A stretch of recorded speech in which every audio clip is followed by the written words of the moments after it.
Yams.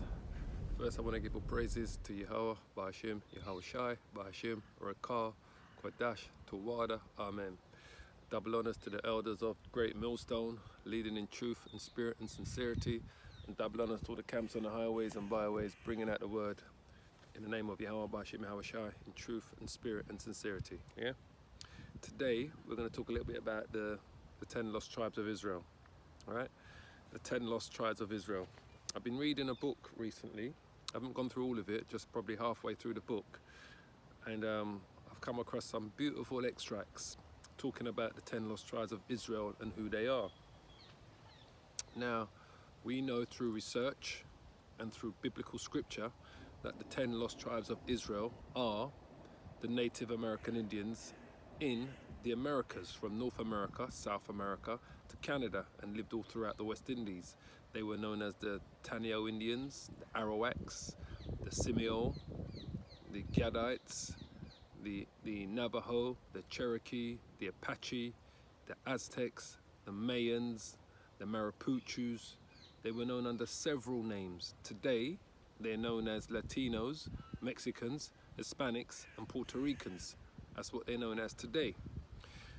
Biblically, they were known as the 10 lost tribes of Israel, which was like Manasseh, Ephraim, Asher, Naphtali. We've got the, I said Manasseh, Joseph, Ephraim. Dan is not there, was not part of the tribes. Let's just pull them out. I'm trying to remember all of them off the back of my head. Manasseh, yeah, Simeon, that's what I'm thinking of. Simeon, Issachar, Zebulun. Yeah, that's who they are really, because you've got Gad, Reuben, Naphtali, Manasseh, Simeon, Issachar, Zebulun, Joseph, which is Ephraim and Manasseh still, but that's Joseph, and that would be Ephraim. Those are the 10 lost tribes of Israel. Now, the Bible tells us in the second book of Ezra's the journey that they took to the Americas. But what I want to read to you first is something from this book here. Now, this is a book, as you can see. It's called Sabin. It's called Sabin Americana. All right, as you can see, it was printed in 1500. So we're talking 519 years ago. This book was printed, all right, and was written, all right. Now it's based on Joseph Sabin's famed bibliography, all right. It's called Biblioteca of Americana, Sabin's Americana, all right, 1500, all right. It's a collection of books and pamphlets and serials and other works about the Americas from the time of the discovery to the early 1900s. And when we say the discovery, that's when Esau Edom, the so-called white man, went there. All right. It says Sabin's Americana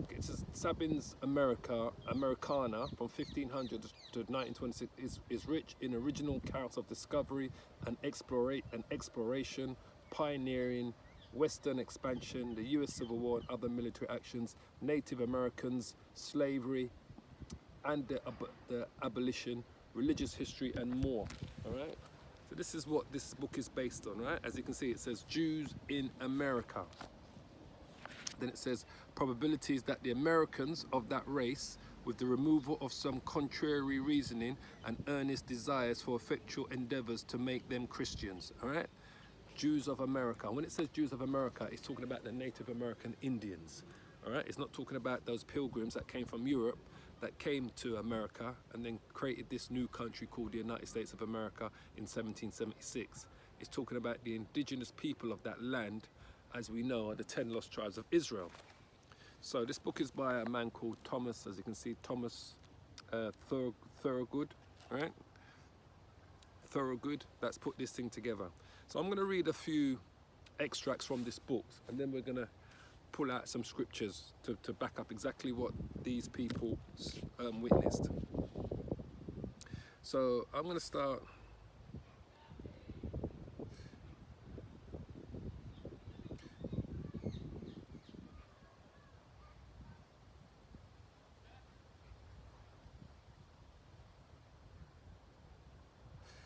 start here. All right, we're going to start.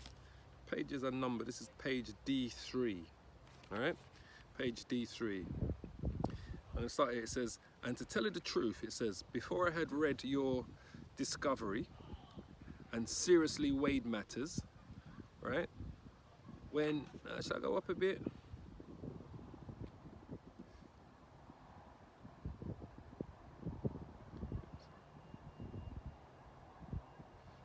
Confess of peace and truth.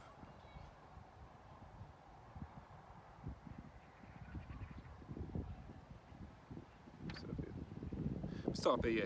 It says, for it is very evident to me that you have sought after a matter which to much men will seem incredibly ridiculous and extravagant. And it says there, and to tell you the truth, before I had read your discovery and seriously weighed matters, when I thought upon your theme that the Americans should be of the seed of Israel. Right? And when it says the Americans, it's talking about the Native American Indians. So anytime you hear me say the Americans or Americana, it's talking about the Native American Indians of North, South America, Canada. All right? So it says there, it says that the Americans should be of the seed of Israel. It seemed to me somewhat strange and unlikely to have the truth in it. But afterwards, when I had weighed your deductions of the matter and looked seriously upon God's hand in bringing into these parts of the world where the Americans are so many religious professors zealous for the advancement of his glory and who are profited with a belief from the scriptures, and all the tribes of Israel, get away, and all the tribes of Israel shall be called to the knowledge of, I'm just going to read it verbatim, all right, Jesus Christ, before the end of the world, all right, you hear that? And when I had recollected and laid together some other scattered and confined thoughts, all right, which at several times I have received, partly from the places of scripture, which foretell the calling of the Jews, that their restitution to their own land, together with the bringing back of the 10 tribes from all the ends and the corners of the earth, partly from relations which I heard a few years ago concerning 10 tribes, which the Jews here in Europe have given out. All right. So when he talks about the restitution, he says when the Lord comes. All right. So he's speaking of here in the Bible, here in the book of Revelations.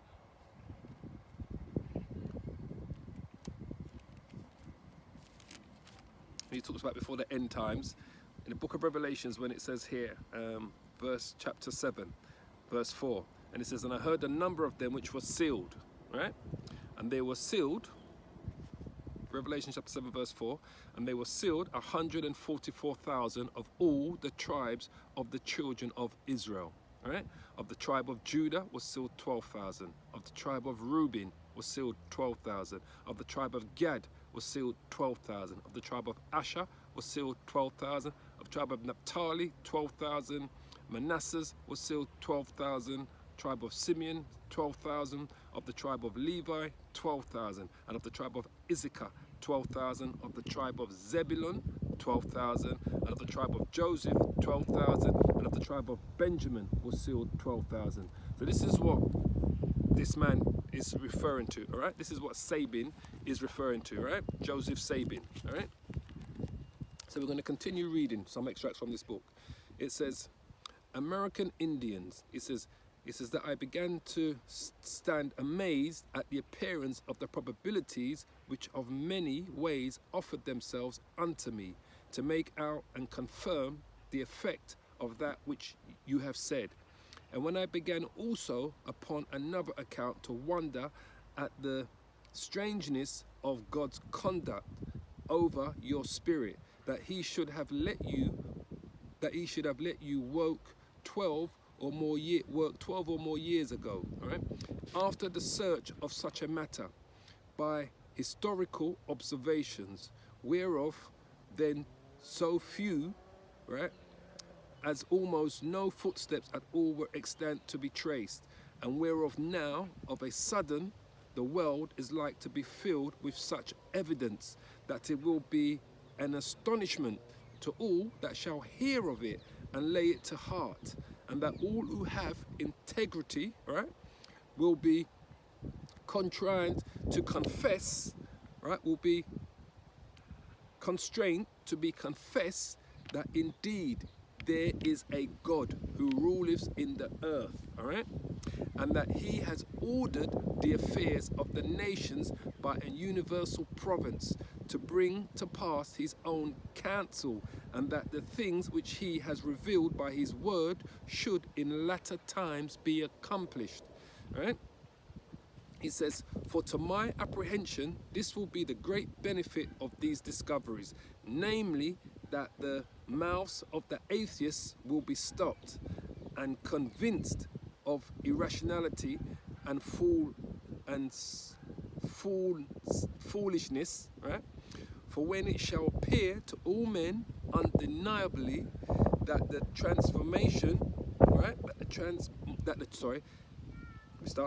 For when it shall appear to all men undeniably that the transmigration of nations and the affairs of the world have not been carried hereto by mere chance or by the craftiness of human counsel or by force, but by the wisdom of a supreme conduct, right? Who has ordered all things from the beginning towards the end, which has been before foreknown, and to define foretold, when this shall appear, and in the midst of all these changes and confusions, there is a conduct overruling the force of man. And what does that make you think of? Daniel, when he's writing this in his memoirs, this makes you think of Daniel's chapter 2, when the Lord says, that's what we're going to do, we're going to bring out some precepts bit by bit. Remember, these notes were put together in 1500. We're talking over 500 years ago, right? When Joseph Sabin traveled to the Americas, right? With some other people. That makes you think of, when he says that makes me go straight to Daniel 2. Daniel 2 I want, or Daniel 4? Hold on.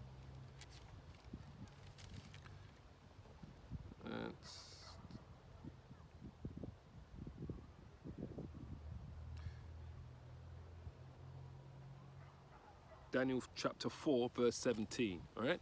When Daniel says here, Daniel 4:17, this matter is by decree of the watchers and the demand by the word of the holy ones, to the intent that the living may know that the Most High ruleth in the kingdom of men and giveth it to whosoever he will, right? And setteth up over it the basis of men. And that's what Esau was, the basis of men. That's why they were able to go to the Americas and do these things, all right? So Joseph Sabin understood that from the scriptures, right? So we're going to continue reading. It says, when this shall appear, and that in the midst of these changes and confusions, there is a conduct overruling the force of man, which is what we just read the precept there in Daniel 4:17, all right?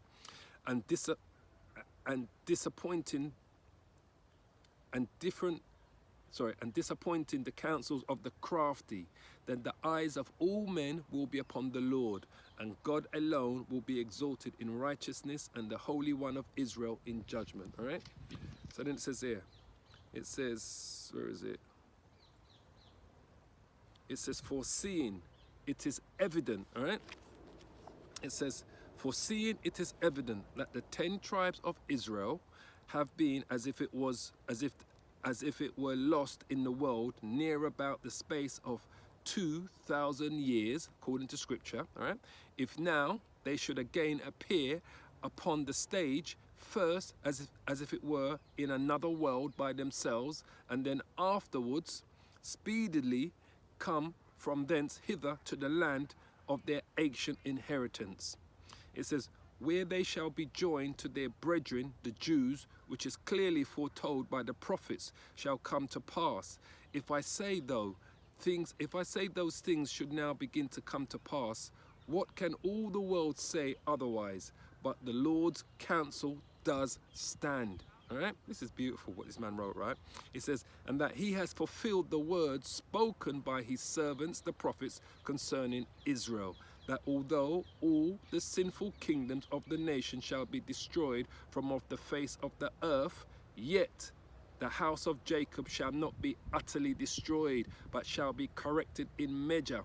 It says, for lo, I will command and I will sift the house of Israel among the nations, like as a corn is sifted a sieve, yet shall not the least grain upon the earth fall. And what does that bring you to? That's Amos. We're going to bring some of these out. Amos chapter 9, verse... Amos 9... Zechariah, sorry.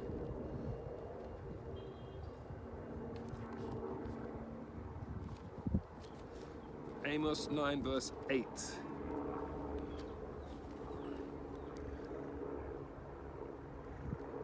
Amos 9, verse 9, all right? This is what he's quoting in his memoirs, right? This is what I'm still reading from his memoirs. This is what he's quoting from his memoirs, right? Joseph Sabin, right? He says, for lo, I will command, Amos chapter 9, verse 9. It says, for lo, I will command and I will sift the house of Israel among the nations, like as a corn is sifted in a sieve. Ye shall not the least grain fall upon the earth. All the sinners of my people shall die by the sword, which say the evil shall not overtake them, nor prevent us. All right? So this is what he just quoted here. Amos, I think he started from verse 8, when he says, yeah, he did. Amos chapter 9, verse 8. He said, behold, the eyes of the Lord power Yahweh are upon the sinful kingdom, and I will destroy it from the face of the earth, saying that I will not utterly destroy the house of Jacob, says Yahweh. For lo, I will command, and I will sift the house of Israel among all nations, like as a corn is sifted in a sieve, yet shall the least grain fall upon the earth. So this is what he was quoting there. So when it goes back to, put out some other ones that he says here, Ezekiel 34, Ezekiel 34,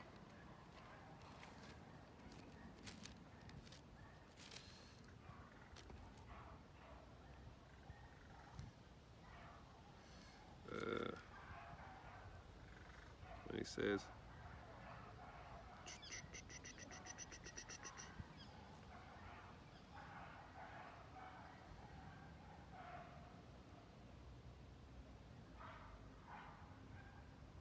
Ezekiel 34, verse 5, and it says, and they were scattered because there is no shepherd, and they became meat to all the beasts of the field when they were scattered. My sheep wandered through all the mountains and upon every high hill. Yea, my flock was scattered upon all the face of the earth, and none did search or seek after him. Right?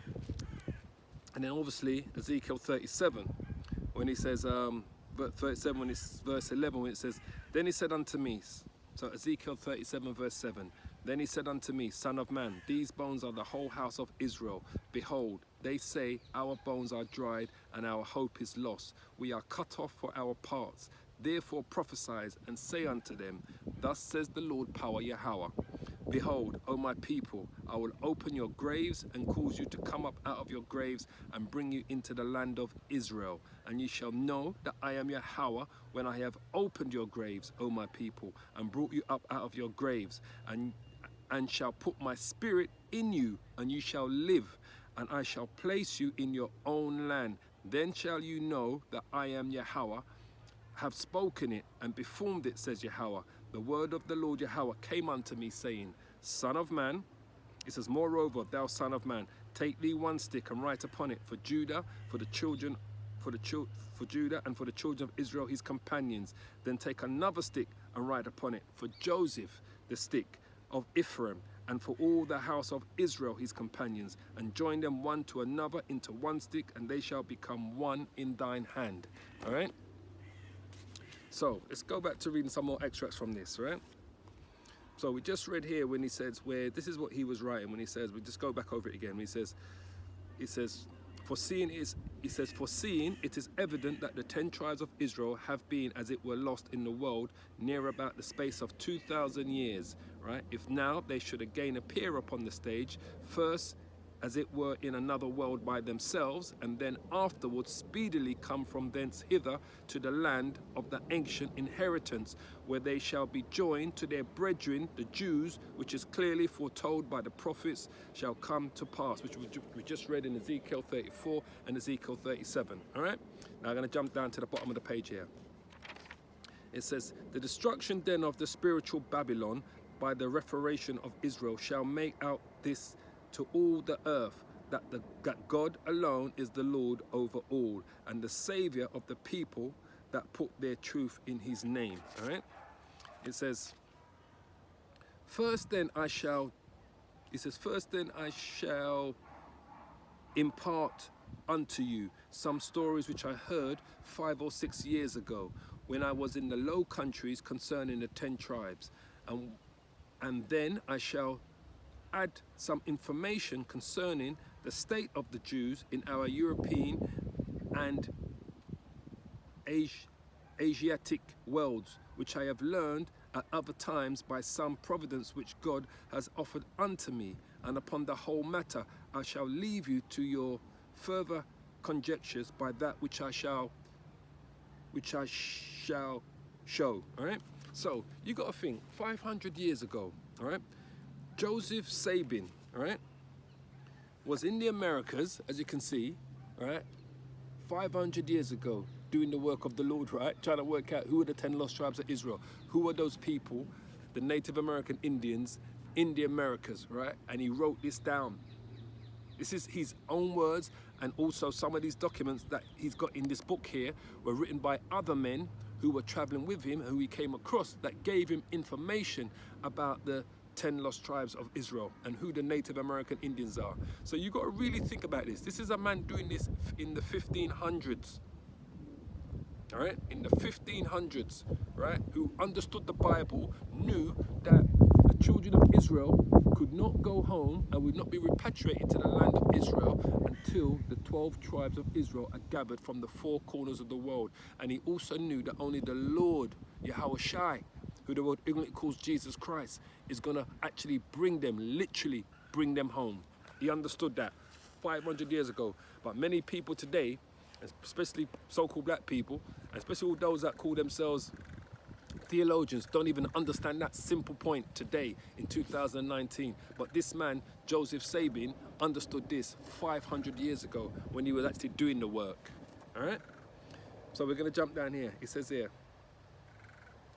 he says, where should I start? He says, the other was that a messenger was come unto the Jews who resided near about the Holy Land from the 10 tribes, to make inquiry concerning the state of the land, and what was become of the two tribes and a half, the 2.5 tribes which was left in it, when they were transported from thence. This messenger was described to be a grave man, having some attendants, right, in good equipage about him.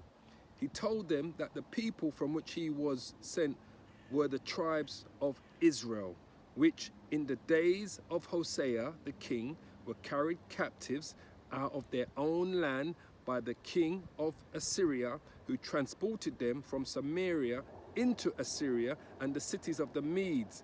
But they, being grieved for their transgressions, which caused God to be angry with them, they took a resolution to separate themselves from all idolaters, and so went from the heathen where they were placed, right, by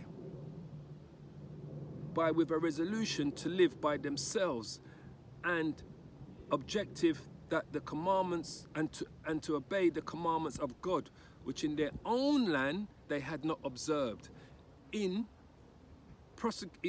says in prosecuting this resolution, right, After a long journey of a year and 6 months, they came to a country wholly destitute of inhabitants, where now they have increased into a great nation, and are to come from thence into their own land by the direction of God, and to show them that he was a true Israelite. Oh, this is beautiful.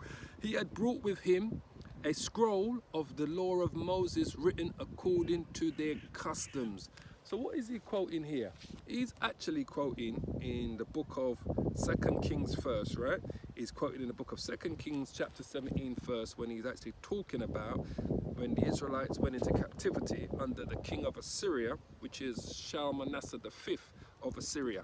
So he was actually quoting here 2 Kings chapter 17. We're going to bring it out to you, all right? Just to show you. And remember, this man wrote these documents in the 1500s. So we're talking 520 years ago. 500 years ago, all right? Just for conservative mates. So 2 Kings chapter 17, he wrote, this is what he was quoting. 2 Kings chapter 17, where it says here, it says, in the 20th year of Ahaz, king of Judah, began Hosea, the son of Elah, to reign in Samaria over Israel 9 years. And he did that which was evil in the sight of the Lord, but not as the kings of Israel that were before him. Against him came up Shalmaneser, king of Assyria, and Hoshea became his servant and gave him presents. And the king of Assyria found conspiracy in Hoshea, for he had sent messengers to the king of Egypt and brought no presents to the king of Assyria. And as he had done year by year, therefore the king of Assyria shut him up and bound him in prison. Then the king of Assyria came up throughout all the land and went up to Samaria and besieged it 3 years. And in the 9th year of Hoshea, the king of Assyria took Samaria and carried Israel away into Assyria, and placed them in Hala and in Harbor and by the river of Gozan and in the cities of the Medes. For so it was that the children of Israel had sinned against the Lord Yahweh their power, which had brought them up out of the land of Egypt, from under the hand of the Pharaoh, the king of Egypt, and had feared other gods, and walked in the statutes of the heathen, whom the Lord Yahweh cast out from before the children of Israel, and of the kings of Israel which they had made. And the children of Israel did secretly those things that were not right against Yahweh their power, and they built high places in the cities and the tower and the watchmen. So that's what happened to them. They were taken out by the king of Assyria, all right? So this is exactly what Joseph Sabin is writing about here. And then he goes on to speak about when he says that, when he says here, we'll read it again. He says, they were transported from Samaria into Assyria and the cities of the Medes, but they grieved for their transgressions, which caused God to be angry with them, that they took a resolution to separate themselves, right, from all idolaters, right, and so went from the heathen where they were placed, with a resolution to live by themselves, and the objective and to obey the commandments of God, which in their own land they had not obeyed. In prosecuting this resolution, after a long journey for a year and 6 months, they came to a country wholly destitute of the inhabitants. What country is that? That country is the United States of America, the Americas as a whole. The whole continent. So we're talking North America, South America, and Canada. That's the continent that they came to. That took them a year and a half, that journey to get there. All right? It says, and they came to a country wholly destitute of inhabitants, where now they have increased into a great nation, and are to come from then into their own land by the direction of God, and to show them that he was a true Israelite. He had brought with him the scrolls of the laws of Moses, written according to their customs. This is why they found, what was it called again? In the Americas, in Mexico. See if I can quickly bring it up. This is when this is why, you know, when they found these things in the Americas.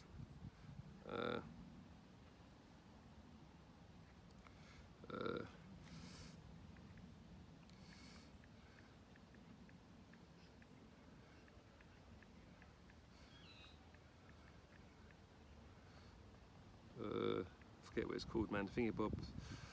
It's gone from me. I can see it, boy, but it's just gone from me. Something stoned. The lost lunar stone, right? That's when they found it's called the lost lunar stone, right? Remember, this is what's found. This was found in the Americas, all right? And it was called the LOSLUNAS, right? The lost lunar stone is a larger boulder on the side of a hidden mountain. The stone is also known as the lost lunar's mystery stone or the commandments of the rock. So that just confirms everything what Joseph Sabin said when he met the Native American Indians, that they said that they carried the scrolls, that their forefathers had carried the scrolls of the laws of Moses written according to their customs, all right? So he says here, continue reading, he says, the gentleman who told me this story, right, listen carefully, as from the mouth of the Jew, said that it brought to his mind, it brought to his mind fully by relation of the agreement of the circumstances, right, almost in all things. The story which is recorded in the second book of Ezra's, right, which is called the Apocrypha, chapter 13, verse 40, right? It says, which will be found a truth if that messenger came and made this narrative. This was the first story, and not long after, within the space of 5 and 6 months, a little before I came from the Low Countries, I was told of a Jew who came from America to Amsterdam and brought to the Jews, right, residing there, news concerning the 10 tribes, that he had been with them upon the border of their land and had converted with some of them for a short, and had conversed with some of them for a short space, and seen and heard remarkable things while he stayed with them. Wherefore then I could not learn the true particulars, but I heard that a narrative was made in writing of that which he had related, which before I went from Holland, right? So he's referring to 2nd Ezra chapter 13 verse 40. So let's quickly bring that out. 2nd Ezra chapter 13 verse 40. This talks about the journey.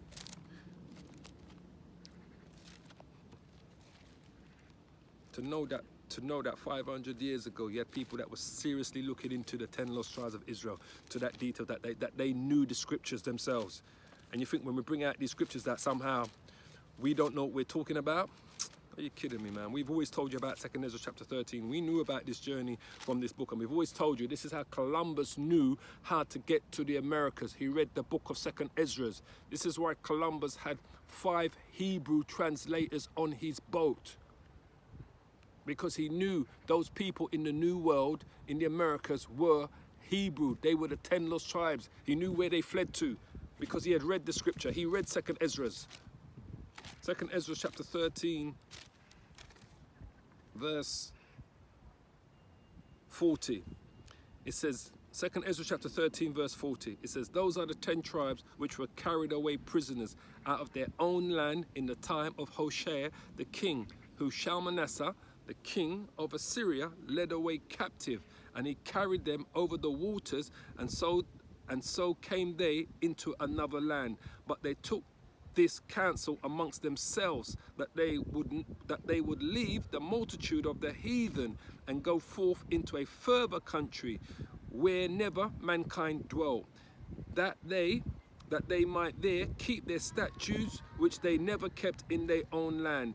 And they entered into the Euphrates by the narrow passage of the river. For the Most High then showed signs for them, and held still the flood till they were passed over. For through the country there was a great way to go, namely of a year and a half, and the same region is called Azarus.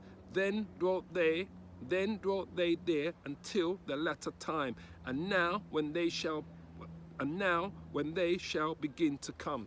So that latter time they dwelt there, it was to the time of when the southern kingdom, Judah, Benjamin and Levi, that were taken from the west coast of Africa, joined them when they were brought there through the transatlantic slave trade. That's why it says there, when it says, verse 46 says, then dwelt they there until the latter time, talking about the 10 lost tribes, and now when they shall begin to come. And when it says, and now when they shall begin to come, That was the rest of the, that was the 3 tribes, or what they call the 2.5 tribes: Benjamin, Judah, and Levi. And that's when now you had the whole 12 tribes now in the Americas. When the last 3 tribes came, or the 2.5 tribes, however you want to call it, came from the west coast of Africa, from the transatlantic slave trade. But 2,000 years before that, you had the northern kingdom come after they were taken into captivity by Shalmaneser V, because that happened around 720 BC, when Shalmaneser V took the children of Israel from the northern kingdom, right, into captivity, right? Because when he did that, he put other people in the land of Israel. So when you read the scriptures, oh, that can go there. When you read the scriptures about Shalmaneser, whoops. So when you read the scriptures, when you go back to 2 Kings, right? Well, when you go back to the book of 2 Kings, chapter 17, and it says,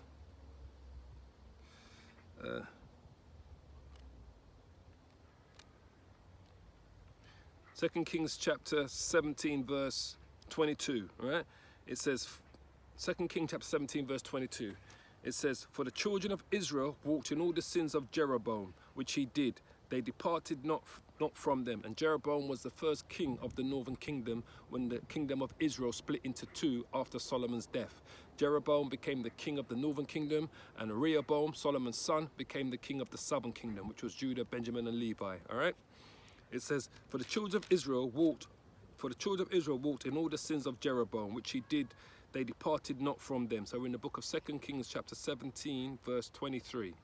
It says, "Until the Lord removed Israel out of his sight, as he had said by all his servants the prophets. So was Israel carried away out of their own land to Assyria unto this day. And the king of Assyria brought men from Babylon, and from Cuthah, and from Avar, and from Hamath, and from Sepharim, and placed them in the cities of Samaria instead of the children of Israel. And they possessed Samaria and dwelt in the cities thereof." And that happened around 720 BC. All right, you can look that up. That's King Shalmaneser the 5th of Assyria that did that.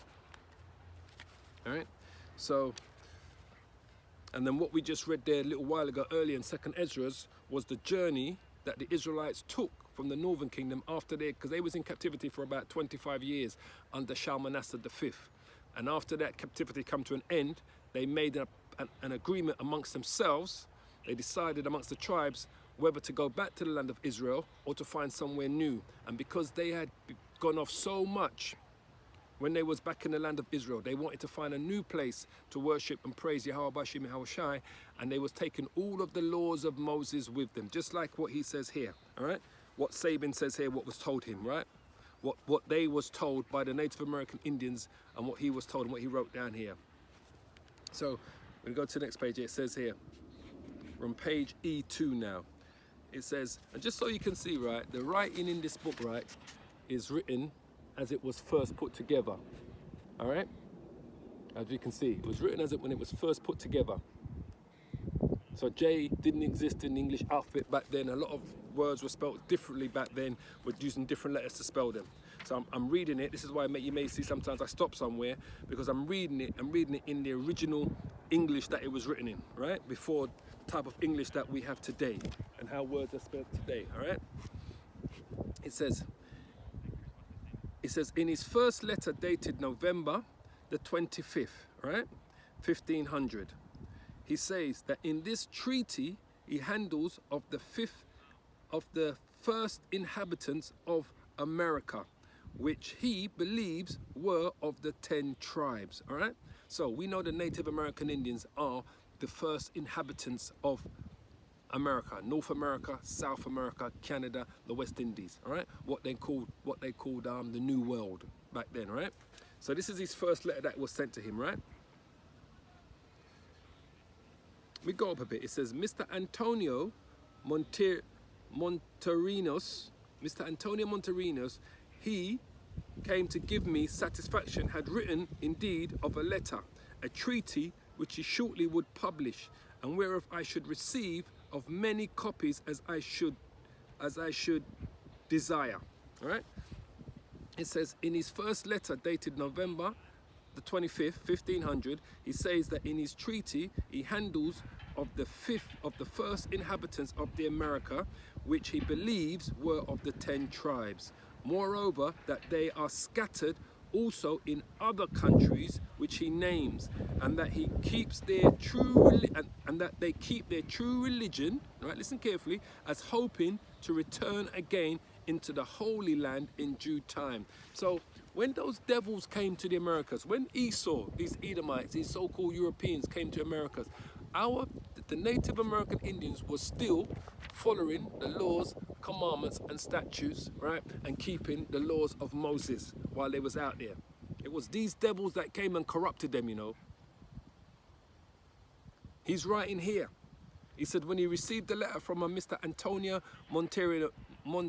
Monterinos, he says in the first letter dated November the 25th, he says that in his treaty he handles of the first inhabitants of America, which he believes were of the 10 tribes.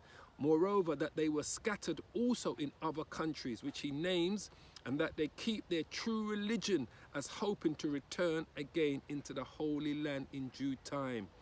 He says in his second letter dated the 23rd of December, he says more distinctly thus, I declare how that our Israelites were the first finders out of America, right? Not regarding the opinions of other men, right? Which I thought good to refute in few good words only. And I think that the 10 tribes live not only there, but also in other lands scattered everywhere. It says these never did come back to the second temple. See it there? You think they don't know? You think Esau don't know that those Native American Indians are the 10 lost tribes of Israel? You think this book could be printed and Esau's scholars, the wise men of Teman, don't know that the Native American Indians are the 10 lost tribes of Israel, and that those people in the land of Israel calling themselves Israelis are not Israelites, don't have a single drop of blood of an Israelite, do not go back to the 12 tribes. You think they don't know that those Native American Indians are our brothers? You know how many times we tell our people this? See, a lot of our own people believe it's only Jakes, it's only so-called black people that make up the 12 lost tribes of Israel. And we've always told you this, that the Native American Indians are the 10 lost tribes of Israel. You think this man is writing this book in the 1500s and he's going to write some inconspicuous lie? For what? For what reason? For what gain would he do this? There's nothing that he can gain from doing this in 1500. Now a man would write his lies and his own stories and try to cover over the truth, because they have a set of people in the land of Israel calling themselves Israelis, Jewish, who are not the children of Israel. They are not Israelites. So these people that control everything, they are the ones that will tell you who's who. When you go back to these books that were written when these people first went to the Americas, they made it quite clear that the Native American Indians are the 10 lost tribes of Israel. Are you kidding me? Let me read it again to you. It says in the second letter, dated the 23rd of December, he says more distinctly thus, I declare how our Israelites were the first finders of the Americas, not regarding the opinions of other men, which I thought good to refute in few words only. And I think that the 10 tribes live not only there, but also in other lands scattered everywhere. These never did come back to the second temple, and they keep till this day still the Jewish religion, seeing all the prophecies which speak of their bringing back into their native soil must be fulfilled. So then, at the appointed time, all the tribes shall meet from all the parts of the world into 2 provinces, namely Assyria and Egypt. Nor shall their kingdom be any more divided, but they shall have one prince, the Messiah, and the son of David, their king. I rate this man, you know. I rate this man 500 years ago. This man knows the scriptures. Joseph Sabin knows the scriptures. Understood. He went and seek out the truth and he found it. I tell you, boy. It says here.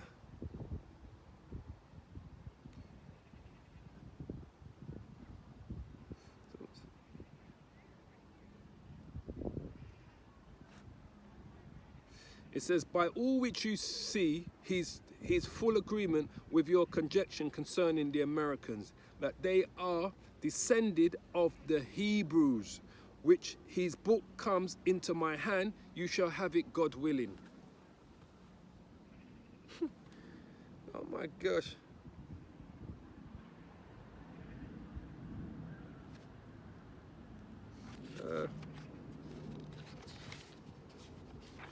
Let's read a few more. It says,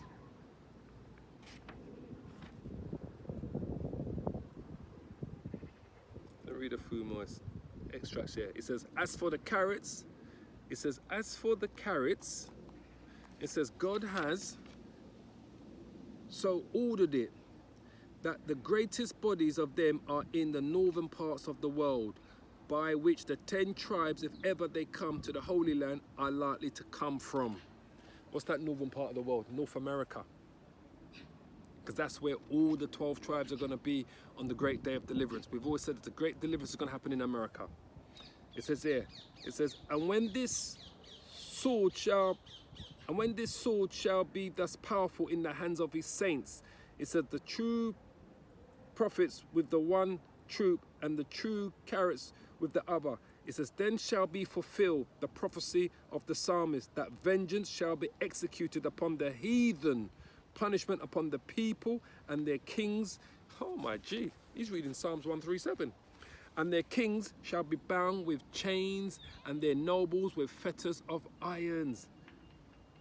So he's writing here about the great battle of Armageddon. Let me just go up a few verses here.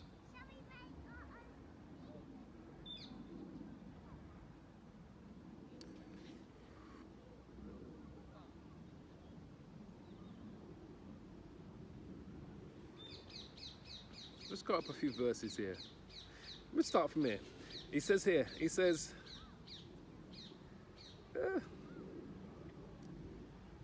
that which they do for...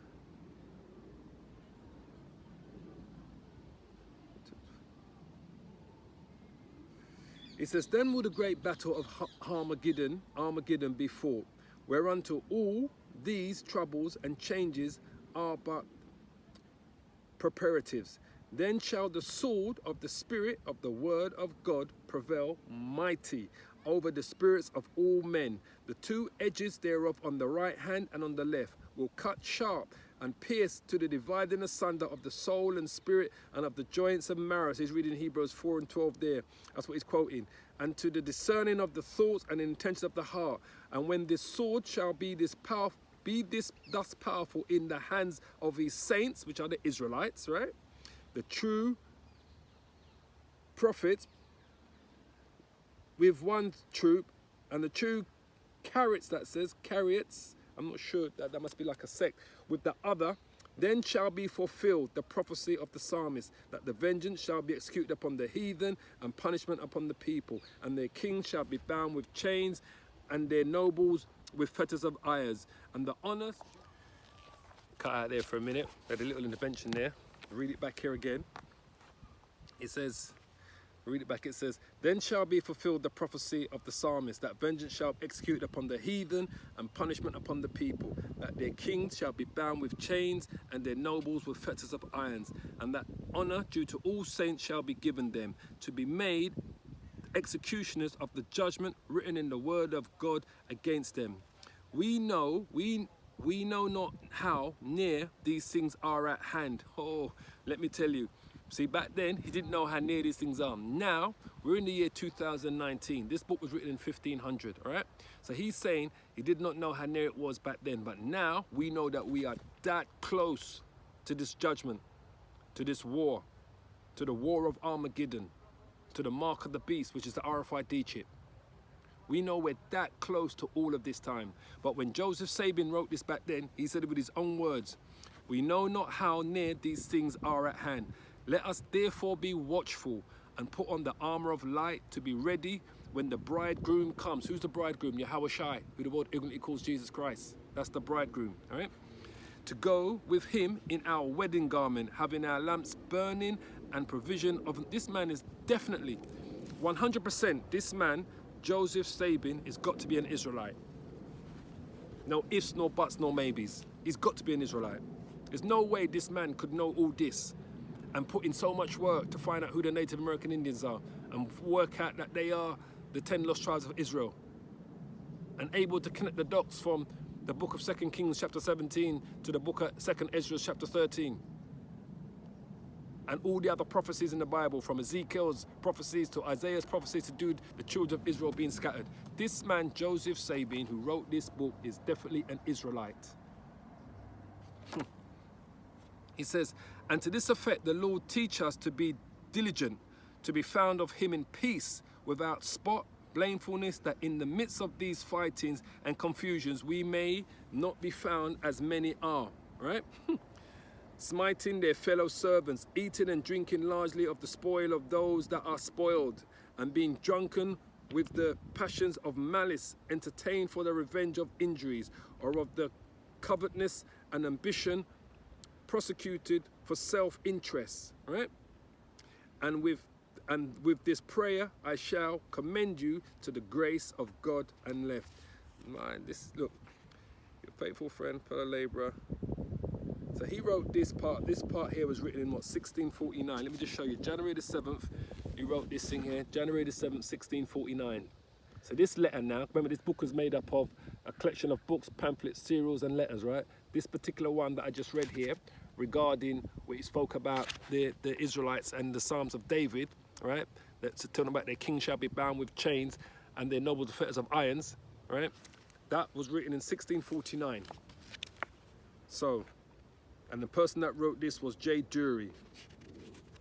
It says, your faithful friend and fellow laborer in the gospel of Yahweh Shai, J. Dury. So these people are, J. Dury's got to be an Israelite. He's the one that was speaking about the day of Armageddon and not knowing how close we are to it. But for him to pull out these scriptures, he knows there's an almighty judgment coming for those elites. So he's probably looking at the elites of his times and knowing that these motherfuckers are not going to escape their judgment. Are you kidding me? Let's read out a few more things from here. So we're in page B2. So it says there, the first conjecture that the Americans are Indians, right? Sorry, that the Americans are Jews. You see it says there? The first conjecture that the Americans are Jews, right? So when it says the Americans, it's talking about the Native American Indians, right? It says the Indians do themselves relate things of their ancestors, right? Suitable to what we read of the Jews in the Bible and elsewhere, which they also mention to the Spaniards at their first access to them, right? So it says Montezuma the Great, right? Everyone knows who Montezuma is, right? Montezuma, the great king of Mexico, right? In an oration made to his noble people, persuading subjection to the king of Spain, minds his countrymen that they heard from their forefathers how they were strangers in the land, and by a great prince very long ago brought thither a fleet. So you have to wonder if that is the Yahweh Shai, because they always speak about that Yahweh Shai came and visited the Americas, and I forget what they call him in Mexico. There's a name for Yahweh Shai, what they call in Mexico. He's a great God that they say came and visited them 2,000 years ago, and I forget what the name, what they call him, but I will look it up and see if I can put it up when I edit the video, all right? So it says here, we read back again, it says, Montezuma, the great king of Mexico, in an oration, which is an oral speaking, made to his noble people, persuading subjection to the king of Spain, minds his countrymen that they heard from their forefathers how they were strangers in that land, and by a great prince very long ago brought thither a fleet.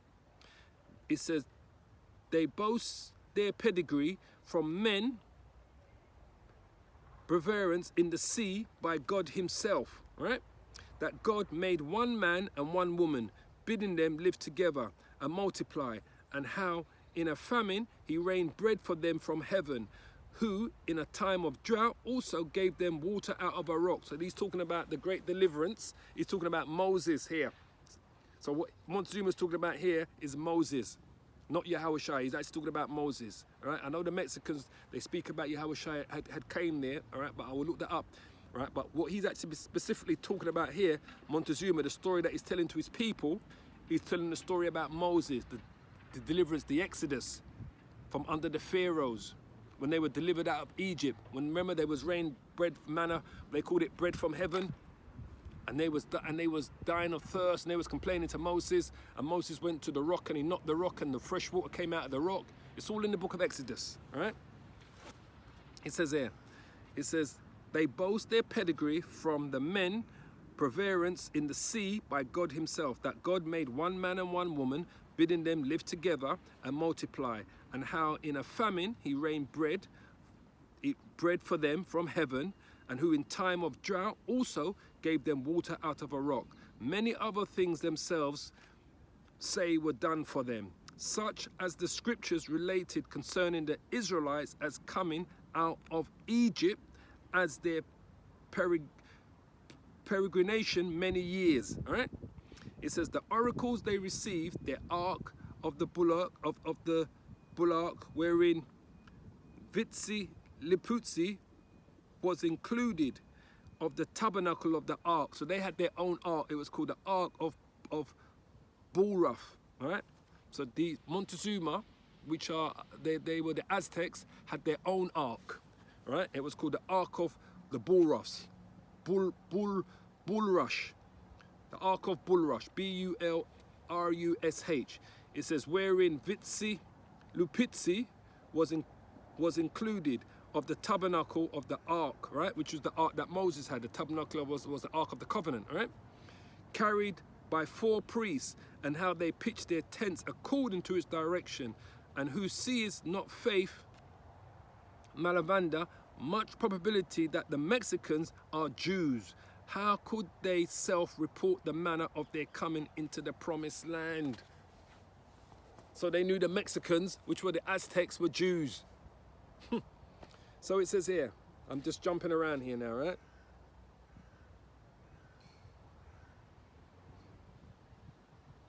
Who became...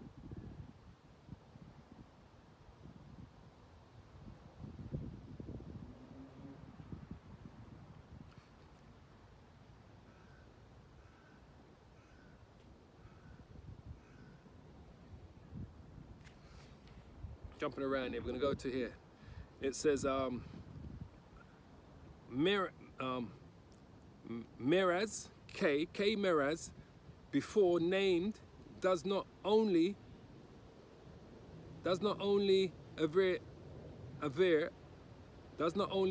that many learned men in Brazil take the natives to be Jews, but they themselves, taught by a most ancient tradition, acknowledge their forefathers to be of that lineage. And now whereas some conceive that the 10 tribes to be either shut up beyond the Caspian mountains, whence they would not get out, though they begged to leave of Alexander the Great, yet the way was made miraculously unpassable against them, as the same comforter relates. Other suppose them to be utterly lost, and if once so, disposable in the opinions of some that are to be found in America. It says here, what's his name? This man's name is Acostas. Acostas acknowledges this to be the judgment of the difference to which he is not only adverse himself, but endeavors to answer their arguments, as will he show hereafter. All right. To the conjecture of the natives, let this chapter be concluded with the judgment of 2 others that have reason for what they say.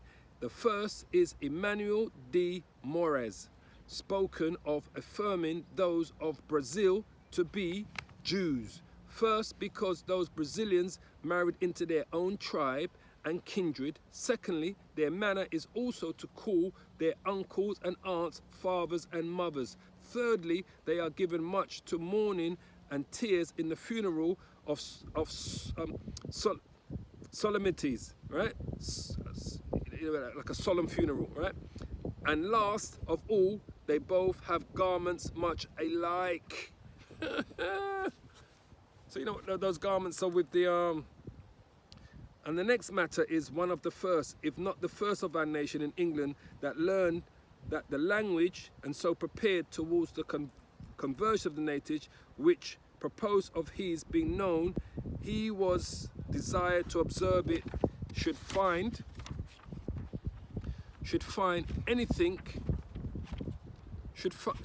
they found anything judicial among them.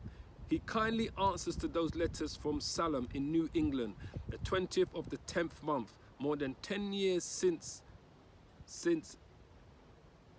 he arrived. It says, 3 things make me suspect that the poor natives come from the southward and are Jews or Jewish, and not from the northern barbers as some imagine. It says, themselves constantly affirm that their ancestors came from the southwest, and thither they all go dying. They constantly and strictly separate their women in a little wigwam by themselves in their feminine seasons, right? Just like the laws of Moses, right? The laws of purification. And beside their god, Kuta, to the southwest, they hold that Nani is called Nana Witanawit, a god overhead, made the heavens and the earth, and some of the affinity with the Hebrews I have found. It says there, it says, the rites and fashions and ceremonies and opinions of the Americans are in many things agreeable to the customs of the Jews, right? Not only profane and common usage, but such as he called solemn and sacred, right? It says, first of all, it says the Indians wear garments fashioned as the Jews. A fringe coat, that's the fringe at the bottom, a square little coat, they go barefoot. If you should ask a man of Brazil what vestment would please him best, he would answer preferably a long coat, the habit of the Jews. And this may seem no light consideration to such as mine. As such as mine. It says confidence that the Spaniards planted themselves in Italy, for they have the same kind of covering on their heads and shoes of their feet. It says they constantly anoint their heads as did the Jews. It says they do not only pride themselves with earrings, but their noses are bored also. They have jewelries hanging on them, which they call kariakori, like it is read in Esther 3:20. It says, in all India, they wash themselves often twice or thrice in the day, and the women in Brazil 10 times, says, and the Jews were frequent in this, all right? It says, they delight exceedingly in dancing, men and women, yea, women apart by themselves, and for they did this in Israel. And thus, especially after the victories and the overthrows of enemies, which is found also in the scriptures, right? In the book of Judges 21, Samuel's 18, verse 6 and 7, 1 Samuel's 18, verse 6 and 7, Judges 21, verse 21 to 23, Judges 11, verse 34. It says, as the Jews wont to call them fathers and mothers, they were not their natural parents, so the Indians give the same appellation and unlike to their aunts. In America, they eat no swine's flesh. It says, it is hateful to them as it was among the Jews. It says, they wash strangers' feet and are very hospitable to them. And this was known as a commendation of all of old Israel. It says the Indians compute their times by nights. And use which confesses they and news which they confesses they had from the Hebrews, because remember we mark the times from sunset to sunset.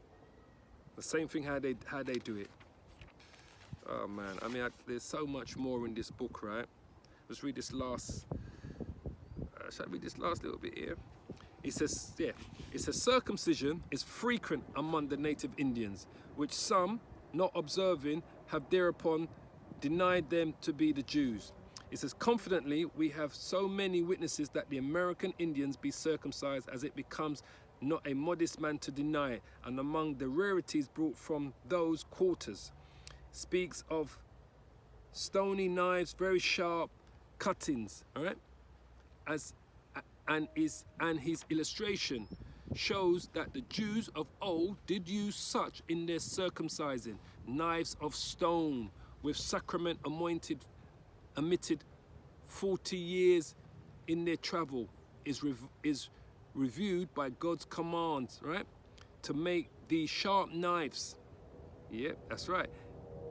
It says, and does not only mention those rocky knives, but adds taken from a sharp rock, as if the allusion also were to Christ, the rock that does circumcise our hearts. It says, the Indians worship that God, they say, who created the sun, the moon, and all the invisible things, who gives them all of that is good. They knew of that sound which drowned the world, and that it was sent for the sin of man, especially for unlawful lust, and that there shall never be such a deluge again. It is affirmed by them, nevertheless, that after many years fire shall come down from above and consume all. Let me read that again. That's go straight to Revelation. It says, they knew. Oh, I misread that word. Let me go up again. It says here, it says the Indians worship that God, they say, who carried the sun and the moon and all the invisible things, who give them also all that is good, right? It says there, it says they knew of that flood. So they knew of the flood which drowned the world. I misread that word. They said they knew of the flood which drowned the world, and that it was sent for the sin of man, especially for unlawful lust, that there shall never be such a deluge again. So they knew about the flood, they knew about Noah's Ark and the flood. Simple as that. So for them to, it's impossible for them to have known about this without them being the 10 lost tribes of Israel. Impossible. Then it says there, it is affirmed by them, nevertheless, that after many years, fire shall come down from above and consume all. That's the judgment, because the Lord is coming with fire and brimstone, which is what we tell you, which is World War III, the war of Armageddon. And then the chariots are going to come to deliver the elect of Israel, and then the chariots of the Lord are going to be the final judgment on the earth. That's going to be firing the lasers. That's going to cause the complete destruction of the United States of America.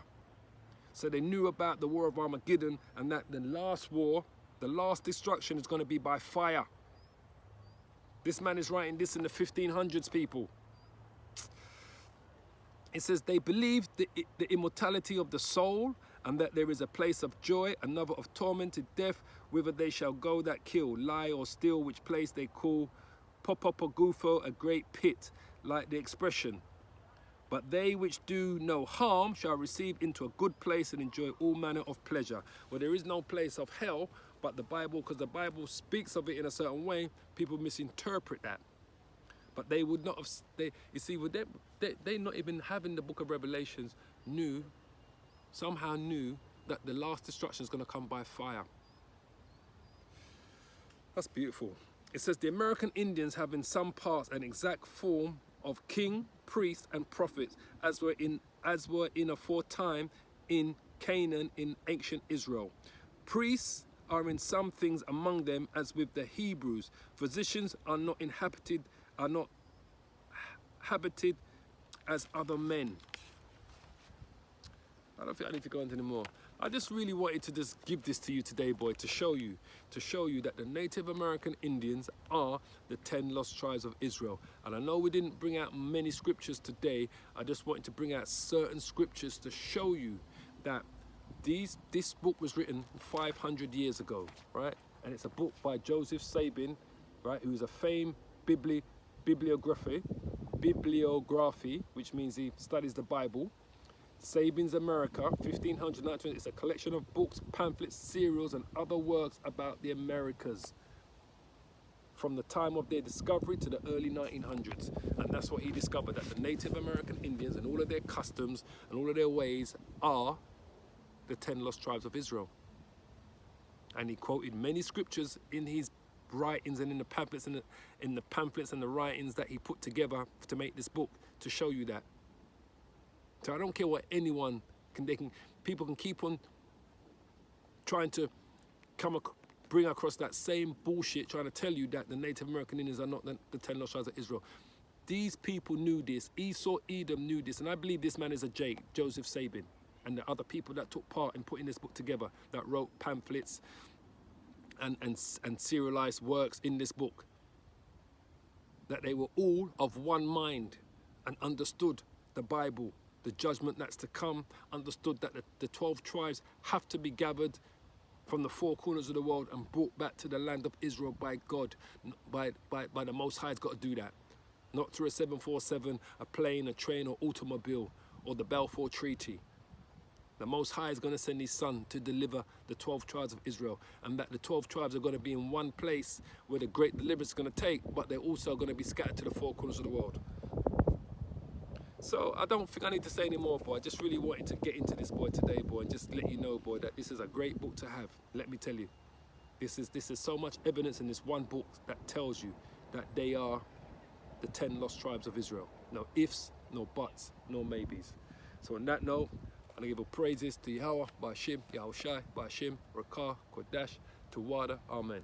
Shalom Akayam, and double honors to the brothers that are still bringing out this word in truth and spirit and sincerity, and in the name of Yahweh, Ba'ashim, Yahushai. And I pray this was an edifying lesson to the Akiyams who still are not sure or want to get more information about the 10 lost tribes of Israel and who the Native American Indians are. Shalom.